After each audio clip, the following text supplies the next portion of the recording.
Well, of course, Europe is not alone in being a target of terror attacks. Africa, too, has seen its fair share of terrorism. And to discuss this further, we're now joined by Patrick Smith, the editor of the Africa Report. He's joining us live now from Abidjan.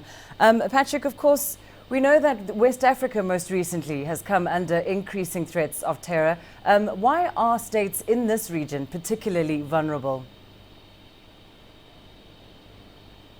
Well, I think there's a belt of instability right across Africa, from the Horn of Africa, that's Somalia, right through Sudan, Central Africa Republic, Cameroon, Nigeria, northern Nigeria, going into the Sahel, countries like Burkina Faso, Niger, and Mali. So all these countries are part of this jihadi campaign that we've seen. So they are linked up, but there's a lot of coordination between these groups. And what you've seen in particular in the last 3 or 4 months, you've seen, first of all, there was an attack in Bamako, and then about a month later, there was an attack in Ouagadougou, the capital of Burkina Faso. And then here, just 10 days ago in La Côte d'Ivoire, there was an attack at Grand Bassam, which is a seaside resort. It's very popular with the more bourgeois, richer Ivoirians and expatriates. So I think there's a lot of coordination here, and it's getting more intense. Absolutely. I mean, just looking at what's happened today in Brussels, and in light of that, Patrick, what measures then should African governments take to minimize their exposure to terror attacks?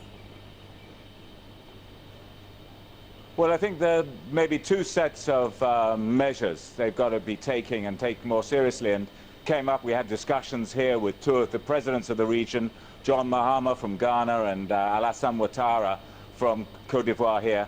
And they said, look, we've got to do a lot more security coordination. And the difficulty is, as you're trying to coordinate security across borders, there's a problem because you're trying to open the borders up to trade and development, because part of the problem with Africa is all the 54 countries are balkanized. So there's an attempt to break down boundaries and break down borders, but at the same time, you have to improve the security to stop terrorists getting across those borders. So they've got to do more of that. There's got to be much higher level coordination between the region's security forces. You're beginning to see that in northern Nigeria with the security forces of Chad and northern Cameroon and Niger. And there's got to be more of that. But on the other side, and probably the much more important thing, is the preventative stuff. And that is all about dealing with attempts to radicalize the youth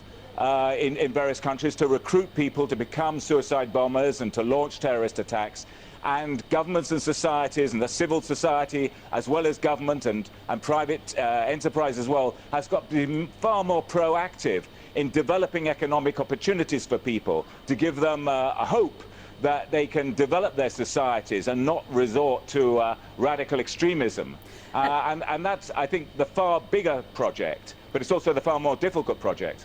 And Patrick, what of the relationship between African countries and Western nations that are themselves targets of terror attacks? Essentially, should African countries disengage their support for countries like France if this is likely going to in turn make them targets of extremists? I think the African countries have got to take a very nationalist view of their own security issues, yeah?